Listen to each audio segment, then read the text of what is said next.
Le titre, dernière sanction du Conseil supérieur de la communication, l'émission d'information et des débats hebdomadaires 7 Info a été suspendue pour 2 semaines par le CSC dans l'affaire de la datation des images montrant le chef de l'État en train de donner son sang, le tout dans un contexte où l'un de ses chroniqueurs incriminés est introuvable et injoignable. Khalifa Rasséré a-t-il été arrêté? Le communiqué de la direction du BF1 dans un instant. Dans ce journal également, journée mondiale des réfugiés, c'est 20 juin.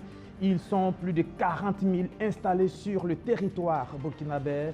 Le gouvernement insiste sur son devoir d'assistance envers ces personnes qui ont fui des zones de conflit. Et puis, ce sont les premières paroles et explications et réactions de Bertrand Traoré après sa non-sélection pour les 2 matchs des éliminatoires de la Coupe du Monde. Bertrand Traoré, vous allez l'entendre, réagit à sa non-sélection. Voilà pour le sommaire. Bonsoir et bienvenue. Dimanche prochain et le dimanche d'après aussi, l'émission 7 Info ne sera pas diffusée sur la chaîne BF1. C'est une décision du Conseil supérieur de la communication qui a suspendu cette émission. Je m'en vais vous lire le communiqué de la direction de BF1 sur cette affaire. Je cite. Le mardi 18 juin 2024, aux environs de 14 h, la télévision BF1 et son chroniqueur Khalifa Rasséré ont été auditionnés par le Conseil supérieur de la communication, le CSC. La délégation de BF1 était composée du directeur général, du directeur de l'information et du présentateur de l'émission 7 Info. Cette audition était relative aux propos tenus par le chroniqueur Khalifa Rasséré au cours de l'émission 7 Info, notamment sur le don de sang du président du Faso. Ces propos ont été jugés diffamatoires car le chroniqueur insinuait que les images montrées ne seraient pas récentes et qu'elles dateraient de 2023. À la question des membres du Conseil supérieur de la communication de savoir si le chroniqueur maintenait ses propos à la suite du passage du directeur général du Centre national de transfusion sanguine CNTS au journal télévisé du 17 juin sur BF1, le chroniqueur a répondu n'avoir aucune raison de douter de la véracité de la déclaration du DG du CNTS. Le chroniqueur a poursuivi en expliquant qu'il avait déjà fait son mea culpa sur le plateau lorsque le présentateur l'a recadré. Il avait en effet reconnu ne pas être spécialiste de la communication et qu'il concédait au présentateur qu'il n'avait pas l'expertise nécessaire pour mettre en cause la véracité des images. Après cette audition, le chroniqueur a été convoqué et entendu par le service régional de la police judiciaire de Ouagadougou suite à la plainte du CNTS. Le présentateur de l'émission a pris part à l'entretien en qualité de témoin. Nous nous sommes quittés aux environs de 19h00. Le lendemain, mercredi 19 juin 2024, des rumeurs faisaient cas d'enlèvement de Khalifa Rasséré, ayant tenté de joindre certains membres de sa famille pour nous enquérir de ces nouvelles. Ces derniers nous ont dit être dans la même situation de quête d'informations. Ce jeudi 20 juin 2024, la une de nos confrères de l'Observateur Palga faisait cas de l'arrestation de Khalifa Rasséré. Nous tenons à marquer notre préoccupation quant à sa situation et à marquer notre solidarité avec sa famille auprès de laquelle nous souhaitons qu'il revienne sain et sauf. Ce même jour, jeudi 20 juin, nous avons reçu la décision du Conseil supérieur de la communication CSC portant suspension de l'émission 7 Info pour 2 semaines. Même si l'instance de régulation reconnaît le professionnalisme du modérateur de l'émission, elle note tout de même que le programme a été rediffusé le même jour, 16 juin à 23 h, et que le direct Facebook et YouTube de l'émission sont toujours disponibles en ligne, ce qui est constitutif d'un manquement. Le CSC décide également de la suppression des parties incriminées de l'émission sur tous les supports de diffusion de la télévision BF1. La télévision BF1 prend acte de cette décision. Elle remercie l'ensemble de ses téléspectateurs pour les nombreux messages d'encouragement et réaffirme sa ferme volonté de rester un média professionnel qui met un point d'honneur sur sa responsabilité sociale. Communiqué signé de la direction de BF1. Et ce n'est pas encore fini pour les suspensions. Le CSC a aussi suspendu le journal L'événement pour 1 mois suite à la publication de l'article 400 millions de francs CFA détournés. Le capitaine Prosper Boena s'en est allé avec son témoignage. Voici ce que le journal L'événement dit: nous rejetons et refusons totalement cette sanction grotesque, injuste et abusive. Et poursuit pour dire que l'événement se pourvoira devant la juridiction compétente. La suite de ce journal maintenant pour dire que ce 20 juin marque la journée mondiale du réfugié au Burkina Faso. Ils sont plus de 40 000 hommes, femmes et enfants qui ont trouvé refuge, fuyant pour la plupart les zones de conflit. Le gouvernement travaille à améliorer leurs conditions de vie et à faciliter leur insertion socio-professionnelle. Il l'a rappelé encore ce 20 juin. Reportage. Ils sont maliens, centrafricains, tchadiens ou turcs qui ont dû fuir les conflits dans leur pays d'origine pour trouver refuge au Burkina Faso depuis 2012. Ces réfugiés et demandeurs d'asile pour la plupart, estimés à plus de 40 300, sont à l'honneur ce 20 juin, une journée dédiée aux réfugiés à l'échelle mondiale. Occasion pour les organisations humanitaires et les politiques de se pencher sur les conditions de vie difficiles de ces acteurs qui étaient pris en charge autrefois dans les camps de réfugiés et obligés aujourd'hui de se trouver des familles d'accueil, prendre en charge leurs soins de santé et l'éducation de leurs enfants. Nous avons également des soucis sur la documentation. La carte d'identité des réfugiés délivrée par les autorités du pays n'est pas reconnue par certaines structures de la place, car de certaines banques et des opérateurs téléphoniques mobiles. Et aussi, la question de la durée de validité de leurs documents de séjour, carte de réfugiés valable pour 2 ans et le passeport des réfugiés qui a une durée de validité d'1 année. Ces personnes disent être également victimes d'abus et d'exploitation quand elles réussissent à avoir du travail. Et cette journée mondiale du réfugié se veut un cadre pour promouvoir la cohabitation pacifique avec les réfugiés et demandeurs d'asile dans un esprit de promotion des valeurs de solidarité en créant les conditions de leur intégration socio-économique. C'est pourquoi le gouvernement burkinabé met un point d'honneur sur la formation professionnelle des réfugiés. De 2018 à 2022, 22 réfugiés ont été naturalisés. On dénombre également des réfugiés entrepreneurs de renom, médecins, avocats, enseignants d'université, de collèges et de lycées, pour ne citer que ces cas. Ces exemples de succès d'intégration réussie démontrent aussi la capacité de résilience des réfugiés partout où ils se trouvent. Aussi, dans le but de renforcer l'intégration des réfugiés, le Burkina Faso a pris des engagements lors du Forum mondial sur les réfugiés tenu à Genève en décembre 2023. Il s'agit entre autres de promouvoir l'inclusion des réfugiés et des personnes déplacées internes par l'accès des solutions locales. Ceux en situation de précarité sont accompagnés par l'Agence des Nations Unies pour les réfugiés. Elle s'engage à soutenir les efforts de l'autorité dans la recherche de solutions durables au profit des personnes affectées par le déplacement forcé. Les réfugiés qui vivent au Burkina Faso ici depuis un peu plus de 2 ans maintenant ne vivent plus dans des camps, ils vivent au sein des communautés et cela fait partie justement de la politique de promotion de la cohésion sociale, de la coexistence pacifique entre la communauté réfugiée et les communautés d'accueil. À l'occasion de cette journée commémorative, des vivres sont distribués aux réfugiés vulnérables et les plus méritants dans les centres de formation ont reçu des kits scolaires. Le pays ne cesse d'enregistrer un nombre de plus en plus important de réfugiés et de demandeurs d'asile installés sur son territoire. La preuve, leur nombre est passé de 25 000 environ en 2022 à plus de 40 000 cette année.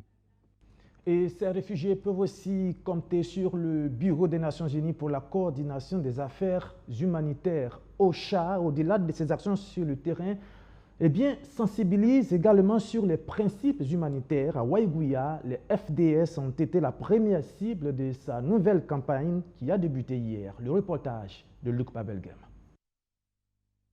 Waïgouya, la deuxième ville d'accueil de personnes déplacées internes au Burkina Faso après Djibo, doit répondre à un défi humanitaire.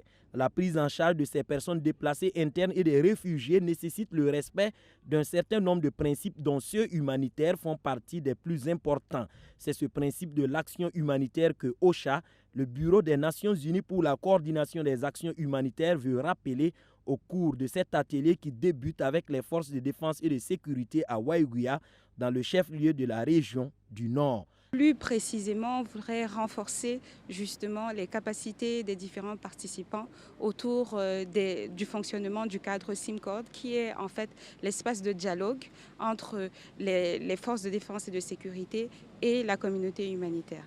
Et au-delà de ça, on veut également donner une vision beaucoup plus large sur la réponse humanitaire qui est menée, que ce soit ici dans les régions du Nord et de la boucle du Cameroun, mais également au Burkina Faso de manière plus générale. La campagne de sensibilisation sur le mandat et les principes humanitaires au Burkina Faso trouve sa justification dans le contexte actuel. Acteurs institutionnels, leaders coutumiers, leaders religieux, organisations de la société civile, leaders d'opinion que sont les étudiants, les activistes, les entrepreneurs, les médias, les journalistes et les blogueurs et artistes des zones affectées par la crise humanitaire au Burkina Faso sont ciblés. Il est important de pouvoir toujours essayer de rappeler au quotidien que l'action humanitaire, elle est là, elle est fondamentale, mais elle est basée, elle est fondée sur des principes qui la guident.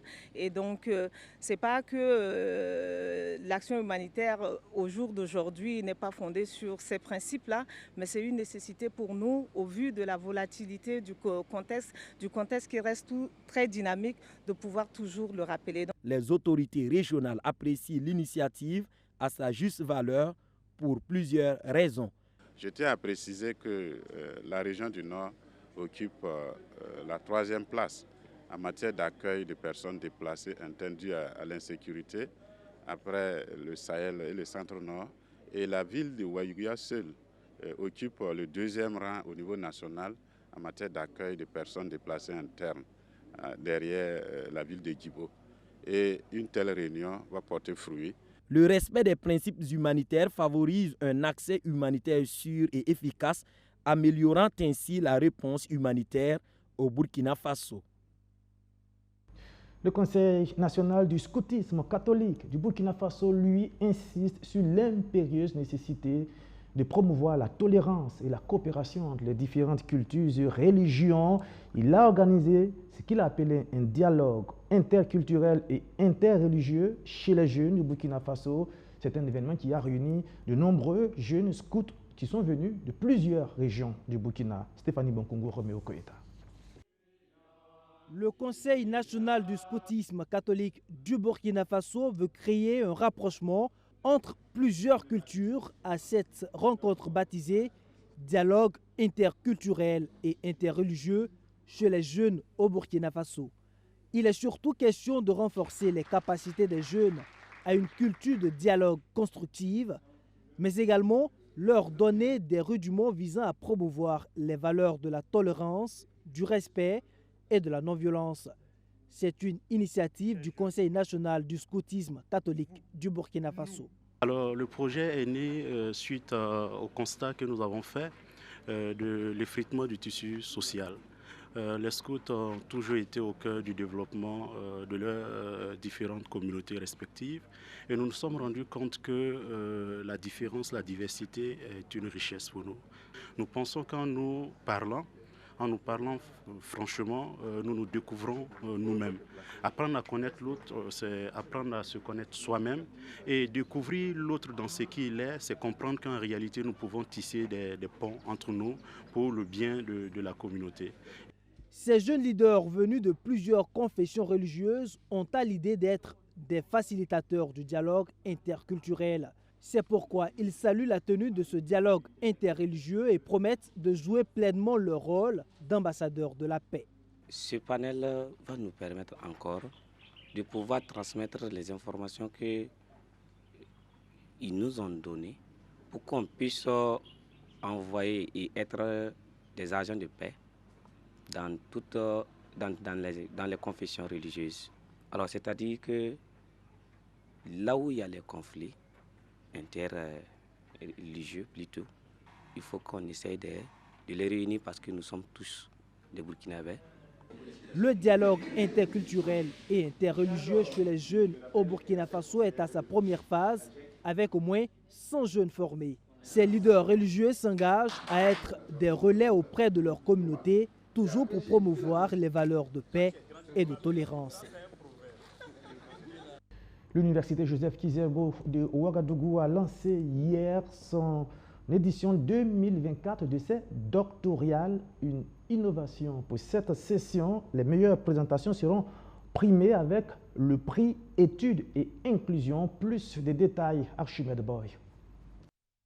345 projets de thèse enregistrés cette année par le comité scientifique des doctorales de l'Université Joseph Kizerbo de Ouagadougou. Pour cette édition, les organisateurs veulent donner une chance aux doctorants de vulgariser leurs travaux devant ce grand public plutôt que dans des laboratoires. C'est pourquoi, en plus du concours Ma thèse en 180 secondes, il y aura Mon projet de thèse en 7 minutes, avec un accent particulier mis sur la conception du projet de thèse. Réussir une thèse de doctorat, c'est d'abord, ça commence par le projet de thèse. Si vous ne savez pas où vous voulez aller, je pense que vous ne pouvez pas atteindre votre destination. Le projet de thèse est capital. Et je pense que ça a été vraiment une belle idée de la part des responsables de nos écoles doctorales. Le collège des écoles doctorales, l'ensemble des 4 écoles doctorales, des directeurs de laboratoire, d'avoir eu cette idée donc de porter le thème donc de ces doctorales-là sur la présentation du projet de thèse et qui va être en réalité pour plusieurs doctorants la première fois d'interagir avec un public aussi large. Comme chaque année, les meilleures présentations seront primées. Le nombre de prix passe de 7 à 8, avec comme nouveauté le prix Études et Inclusion. Parce que de plus en plus, nous avons des doctorants en condition de handicap et c'est une manière pour nous en fait de les encourager parce qu'on n'a pas d'infrastructure adaptée, on les voit vraiment comment est-ce qu'ils se déplacent, c'est pas évident. Donc c'est une manière pour nous vraiment de les encourager. Donc en plus de ce prix-là, il y a 7 autres prix. Il y a les 3 prix en fait meilleure communication, 3 prix de meilleure communication affichée et un prix de la meilleure communication féminine. C'est une manière aussi pour nous en fait d'encourager en fait la gente féminine parce qu'ils sont très peu au niveau des études doctorales. Ils arrivent à un âge où vraiment les pesanteurs en fait sociaux en fait pèsent beaucoup sur eux et donc c'est pas évident vraiment pour elles de continuer et donc c'est une manière de les encourager donc à venir pour les études doctorales. Plus de 2000 doctorants, toutes disciplines confondues, ont été produits par l'Université Joseph Kizerbo de Ouagadougou. Pour les autorités universitaires, ces chiffres montrent le dynamisme de la recherche nationale et une relève pleinement assurée. Les experts agréés de l'Agence de promotion de l'expertise nationale, eux, ont tenu la 3e session ordinaire de leur Assemblée générale ce jeudi. Renouvellement des instances et examen des rapports annuels étaient au centre des discussions. Abdou Aziz Saré.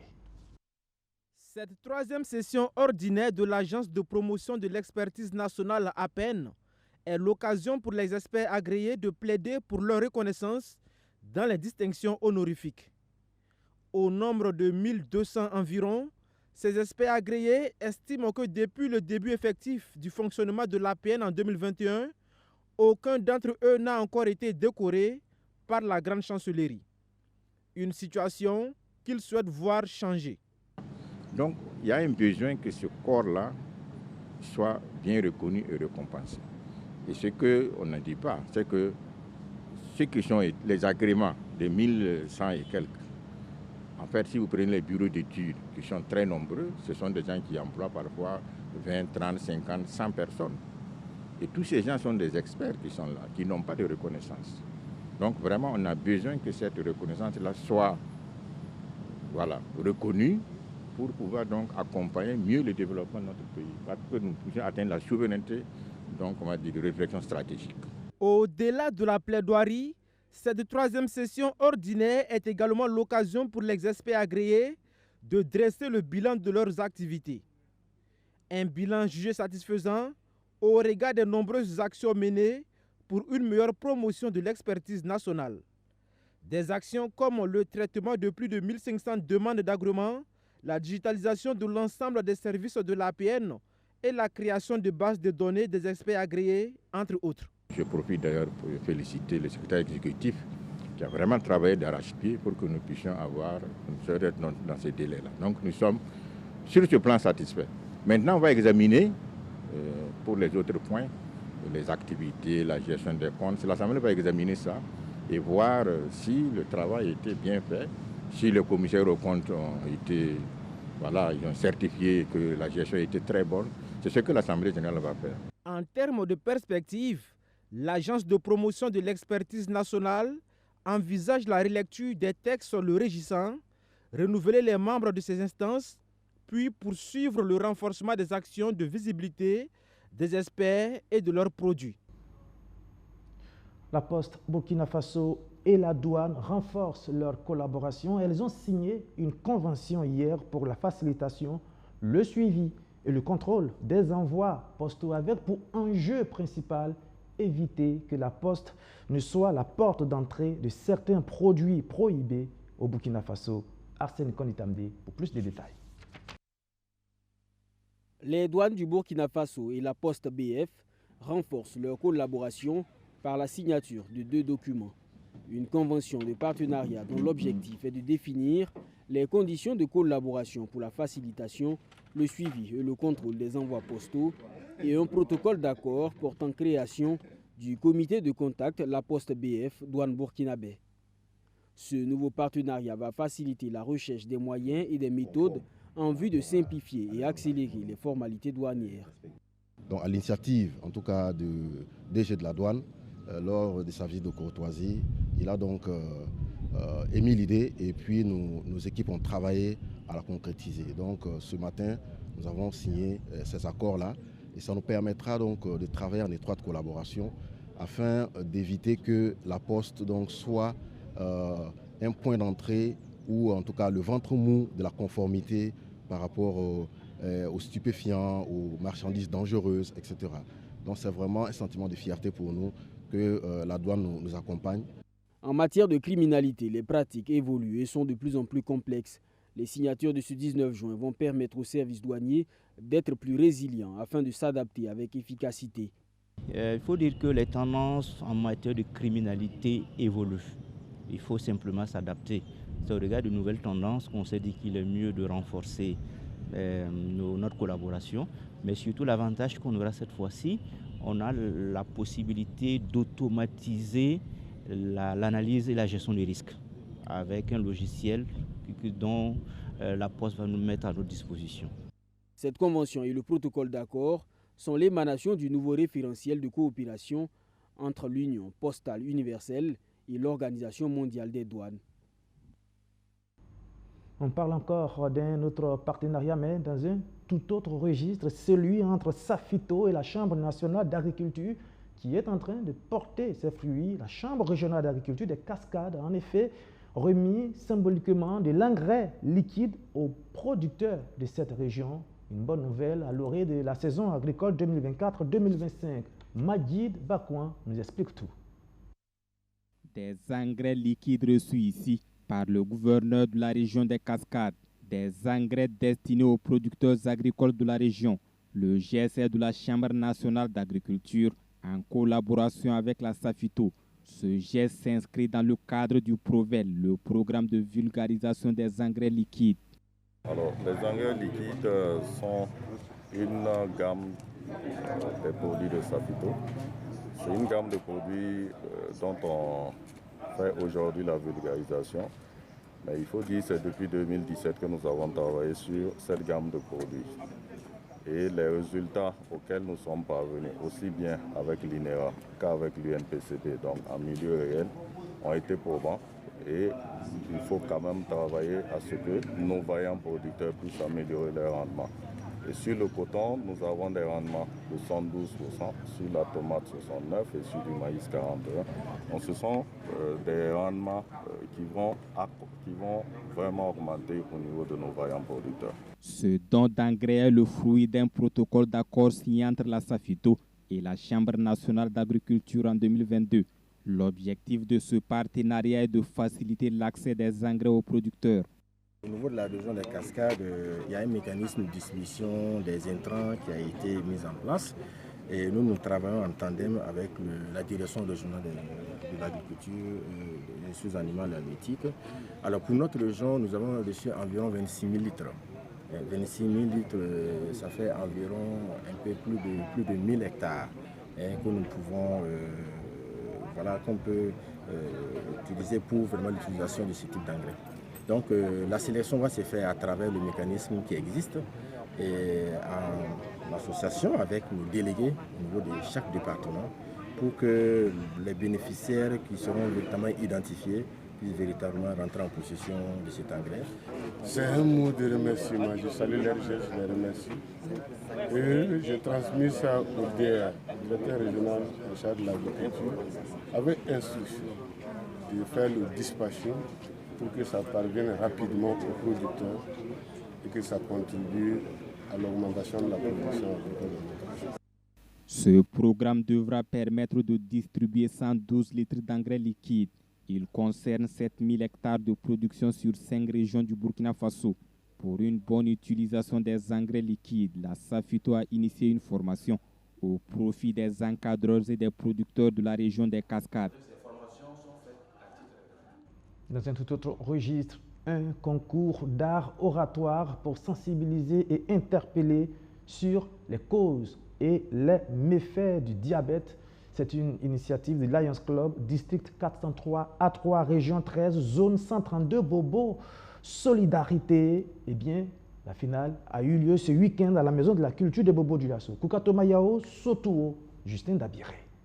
Diabète, de gré ou de force, nous vaincrons. Si tout comme moi, vous voulez faire barrière au diabète, répondez après moi par un pas. Diabète.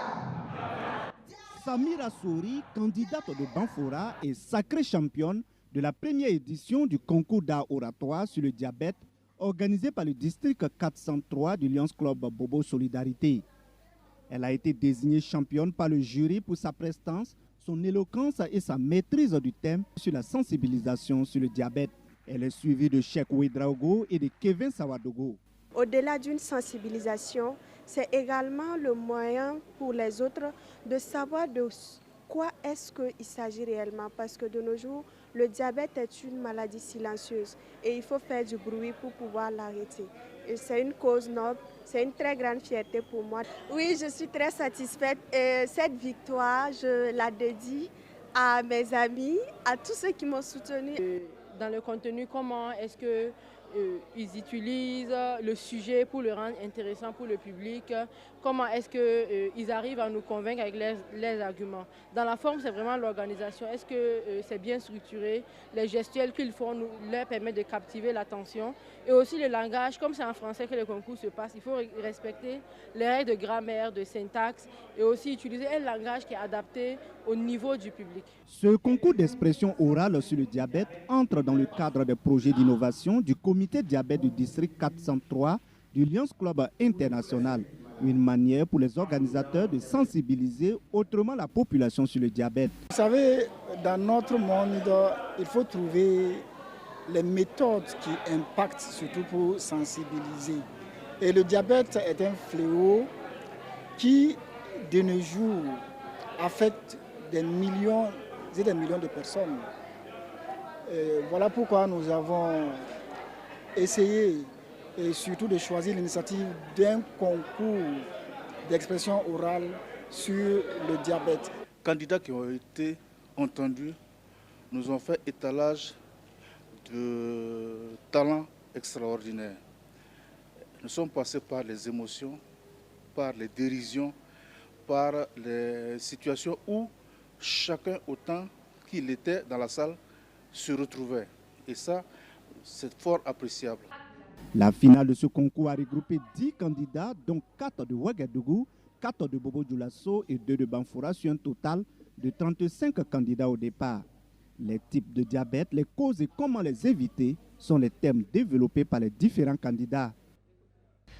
Et pour terminer, sport, football et talent, c'est la première fois qu'il se prononce sur sa non-sélection pour les matchs éliminatoires de la Coupe du Monde contre l'Égypte et la Sierra Leone. Bertrand Traoré s'est exprimé sur le sujet en marge d'une audience avec le Moronaba dans le cadre des activités caritatives de sa fondation. Vous le voyez sur ces images. Je vous propose d'écouter le capitaine des étalons sur ce sujet. J'ai toujours été à la disposition de l'équipe nationale. Je suis à la disposition des supporters de la nation tout le temps. Et voilà, quand je suis sélectionné, je viens représenter le Burkina Faso. Quand je ne suis pas sélectionné, je supporte, ou quand je suis blessé, je supporte l'équipe nationale. Ça a toujours été le cas. Quel sentiment? Moi, je suis quelqu'un qui aime jouer au football. Quand je ne suis pas sur un terrain, le football me manque. Ça m'a manqué de ne pas pouvoir jouer sur ces 2 matchs. Mais voilà, c'est le foot. Là, on est en vacances, on va se reposer. Après, se préparer pour la nouvelle saison. On verra dans les échéances à venir. Voilà, c'est la fin de ce journal. Merci de l'avoir suivi. Merci encore une fois de votre fidélité renouvelée. Demain, vous aurez rendez-vous avec Roméo Koeta pour le journal télévisé. Moi, je vous retrouve, je ne sais pas quand. Allez, bonsoir.